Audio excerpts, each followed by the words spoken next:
Assalamualaikum warahmatullahi wabarakatuh. Perkenalkan, nama saya Zaki Saputra dengan NIM 2002-110233. Mata kuliah pengantar ekonomi makro kelas B dengan dosen pengampu Bunga Cintia Utami.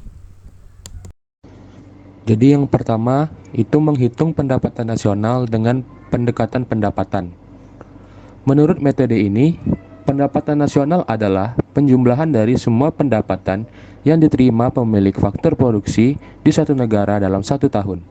Rumusnya yaitu Y sama dengan R tambah W tambah I tambah P. Keterangannya ya, Y adalah pendapatan nasional, R itu rent atau sewa, W itu wage atau upah atau gaji, I itu interest atau bunga, dan P itu profit atau keuntungan. Lalu beralih ke contoh soal. Yang pertama, pendapatan yang diperoleh masyarakat dalam suatu perekonomian sebagai berikut. Upah dan gaji sebesar 88 juta rupiah. Sewa tanah sebesar 7 juta rupiah. Konsumsi sebesar 12 juta rupiah. Pengeluaran pemerintah sebesar 10 juta rupiah. Bunga modal sebesar 3 juta rupiah. Keuntungan sebesar 11 juta rupiah. Investasi sebesar 2.500.000 rupiah. Ekspor sebesar 8 juta rupiah. Dan impor sebesar 5 juta rupiah. Lalu cara menjawabnya tinggal memasukkan rumusan tadi, yaitu Y sama dengan R ditambah W ditambah I ditambah P. Jadi R-nya itu 7 juta rupiah, ditambah W sebesar 8 juta rupiah, ditambah I yaitu 3 juta rupiah, dan ditambah P 11 juta rupiah. Lalu keempat hal tersebut dijumlahkan dan menghasilkan angka 29 juta rupiah.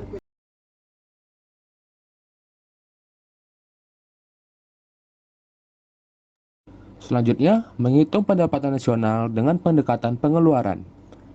Pendapatan nasional merupakan penjumlahan dari seluruh pengeluaran yang dilakukan oleh seluruh rumah tangga ekonomi, yaitu ada RTK, ada RTP, RTG, dan RTLN, dalam suatu negara selama satu tahun.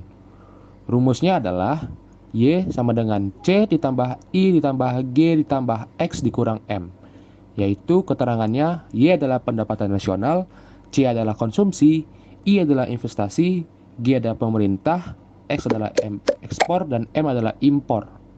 Selanjutnya contoh soal untuk menghitung pendapatan nasional dengan pendekatan pengeluaran. Soalnya yaitu pendapatan yang diperoleh masyarakat dalam satu perekonomian sebagai berikut. Upah dan gaji sebesar 13 juta rupiah, sewa tanah sebesar 8 juta rupiah, konsumsi sebesar 13 juta rupiah, pengeluaran pemerintah sebesar 9 juta rupiah, bunga modal sebesar 4 juta rupiah, keuntungan sebesar 12 juta rupiah, investasi sebesar 4 juta rupiah, ekspor sebesar 10 juta rupiah, dan impor sebesar 5 juta rupiah. Lalu dengan cara menjawabnya adalah dengan memasukkan rumus-rumus yang tadi, yaitu Y sama dengan C ditambah G ditambah I ditambah X dikurang M, yaitu 13 juta ditambah 9 juta ditambah 4 juta ditambah 10 juta dikurang 5 juta, dan menghasilkan angka 31 juta rupiah.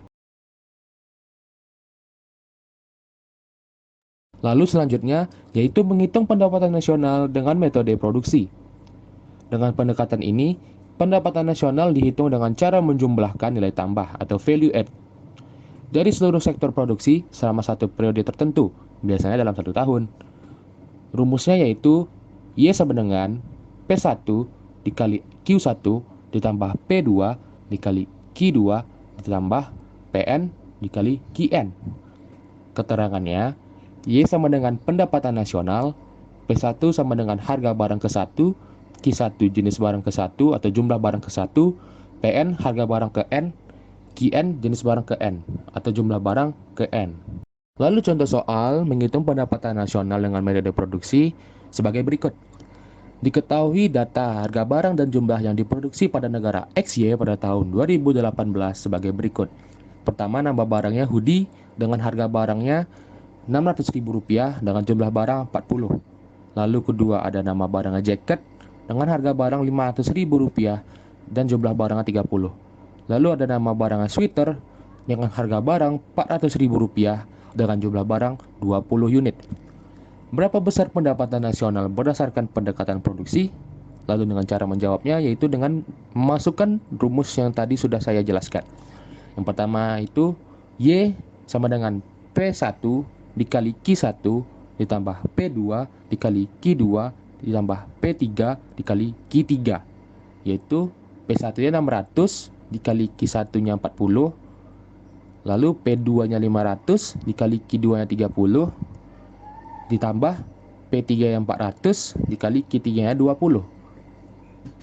Lalu dari hasil P1 kali Q1, 600.000 kali 40 didapatkan angka 24 juta. Lalu P2 dikali Q2 yaitu 500.000 dikali 30 didapatkan angka 15 juta. Lalu P3 dikali Q3 yaitu 400.000 dikali 20 didapatkan angka sebesar 8 juta. Lalu ketiga hasil tersebut dijumlahkan dan menghasilkan angka sebesar 47 juta rupiah. Sekian video penjelasan dari saya. Apabila ada salah kata mohon dimaafkan dan semoga bermanfaat. Wassalamualaikum warahmatullahi wabarakatuh.